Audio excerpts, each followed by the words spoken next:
চাকরি প্রত্যাশী বন্ধুরা, আশা করছি সবাই ভালো এবং সুস্থ আছেন। তো আজকে একটা হট নিউজ নিয়ে আসলাম, সেটা হচ্ছে আশা এনজিও সাধারণত নিয়োগ ছাড়ে না। তো এবার আসলে লোন অফিসার পদেই 1455 জন লোক নিয়োগ দেবে সারা বাংলাদেশ থেকে। তো এখানে আবেদন করতে গেলে কী কী ডকুমেন্ট, যোগ্যতা এবং কোন কোন বিষয়ে আবেদন করলে আপনার ডাক আসার সম্ভাবনা সব থেকে বেশি থাকে, এই সব কিছু বিষয় নিয়ে আজকে আমার এই ভিডিওর মাধ্যমে আলোচনা করার সর্বোচ্চ চেষ্টা করবো। যেহেতু আশা এনজিও সাধারণত নিয়োগ ছাড়ে না, অনেক দেরি দেরি করে ছাড়ে। ওকে, বলে রাখি, আশা এনজিও কিন্তু আপনাদের গ্রামীণ ব্যাংকের মতো একটা স্বপ্নের মতো চাকরি। তো এখানে যেহেতু বেতন কাঠামো অনেক ভালো, হাই রেজুলেশনে, এখানে অর্থাৎ হাই প্রোফাইলের একটা বেতন পাওয়া যাবে এখান থেকে এবং প্রতি মাসে। আর এখানকার যে বিষয়টা আছে, আপনার অবশ্যই এখানে দেখবেন আসলে কিভাবে আপনার চাকরি করার সম্ভাবনা বা চাকরির যে ডাকটা আসবে সেটার সম্ভাবনা বেশি থাকে। কীভাবে আবেদন করলে, এই বিষয়টা আমি শেষে জানাবো, অবশ্যই সম্পূর্ণ ভিডিওটা দেখবেন। আর এখানে বিষয়টা হচ্ছে আপনাদের যে আবেদনের যে প্রসেসটা, এটা আমি A to Z আপনাদেরকে দেখাবো। তাহলে চলুন শুরু করি। আমাদের আজকের যে আশা এনজিও নিয়োগটা আছে সেই নিয়োগটা A to Z দেখবো, ঠিক আছে? ওকে, তো এটা হচ্ছে আমাদের হলো আশার যে নিয়োগটা, সেই নিয়োগটা সব থেকে বড় যে নিয়োগটা আশার। তো আশা সাধারণত নিয়োগ ছাড়ে না, অনেকদিন পর আপনারা জানেন। এবং তারা এখানে যেহেতু সম্পূর্ণ ফিল্ড অফিসার পদে ছাড়ছে, সেখানে আপনি অনার্স অথবা ডিগ্রি পাস করলে আপনি এখানে আবেদন করতে পারবেন। এবং তারা বলছে যে বয়স সীমা সর্বোচ্চ 32 বছর বয়স, এবং শিক্ষানুষ্ঠানে আপনার বেতন হবে 23,909 টাকা, এবং স্থায়ীকরণের পর আপনার হিসাব হবে হলো 30,297 টাকা। তো তারা এখানে বলছে যে আপনাকে দুটি পাবলিকের ন্যূনতম বিভাগ, দ্বিতীয় বিভাগ থাকতে হবে, আর বাকি যেটা আছে সেগুলো অবশ্যই ফোরের মধ্যে আউট অফ 2.5 থাকতে হবে। তো তারা এখানে যে বিষয়ের কথা বলছে, বিভিন্ন বেতনের কথা বলছে আপনাকে, সর্বশেষ যেটা বেতনের কথা বলছে 34,146 টাকা। বুঝতে পারতেছেন, একজন লোন অফিসারের বেতন তারা 34 থেকে 35,000 টাকা, এমনকি 40,000 টাকাও পেয়ে থাকে। ওকে, তারা এখানে অন্যান্য যে সুবিধার কথা বলছে, তারা বলছে 1 বছর শিক্ষানবিশ শেষে যে মূল্যায়নপূর্বক কর্ম সম্পাদন সন্তোষজনক জন্য পাওয়া গেলে আপনাকে যে স্থায়ী কর্মী সেটাকে আপনাকে বিবেচনা করা হবে। এবং তারা এখানে বলছে যে আপনাকে তখন কাঠামোভুক্ত করা হবে, তাদের আওতায় নিয়ে নেবে আর কি।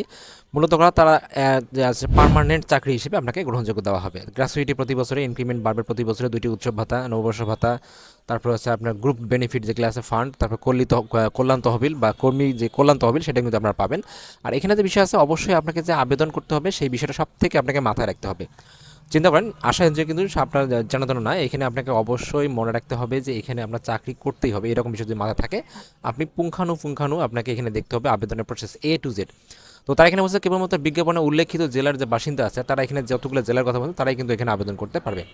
আগ্রহী প্রার্থীগণকে আবেদনের সঙ্গে পূর্ণাঙ্গ যে জীবন বৃত্তান্ত আছে, মোবাইল নাম্বার, ইমেল আইডি যদি থাকে দেবেন উল্লেখপূর্বক, জাতীয় পরিচয়পত্র, স্থায়ী ঠিকানা সহ নাগরিক সনদপত্র, ফটোকপি, সদতলা পাসপোর্ট সাইজের 2 কপি রঙিন ছবি, সকল শিক্ষকের জন্য তার মূল সনদপত্রের ফটোকপি এবং অভিজ্ঞতা প্রার্থীদের ক্ষেত্রে অভিজ্ঞতা সনদপত্র সংযুক্ত করতে হবে। তারা এখানে যে ডকুমেন্টগুলো চাইছে 100% আপনাকে অবশ্যই এই ডকুমেন্টগুলো দেওয়ার চেষ্টা করবেন, কোনোটা মিসিং করার অবশ্যই চেষ্টা করবেন না। তাদের এক্সপিরিয়েন্স নেই সেটা আলাদা হিসাব, কিন্তু যাদের এক্সপিরিয়েন্স, তারা এক্সপিরিয়েন্স সহ বাকি যে ডকুমেন্ট আছে সবগুলো এখানে অ্যাটাচ করবেন।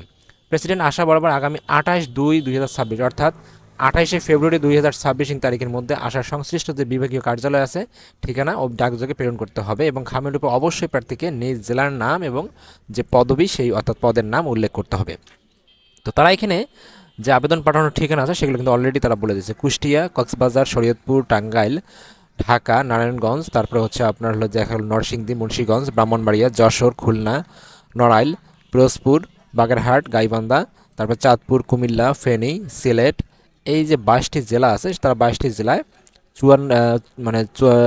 এই যে 22টি জেলা আছে, তারা এখানে মোট কর্মী চাহিদা দিচ্ছে হলো 1455 জন। তো তারা এখানে বলছে যে আমাদের যে সোর্স আছে সেটা হচ্ছে দৈনিক ইত্তেফাক 30শে জানুয়ারি 2026। তো আজকে যেহেতু এটা পোস্ট করা হয়েছে, আমি আজকে আপনাদেরকে বলতেছি।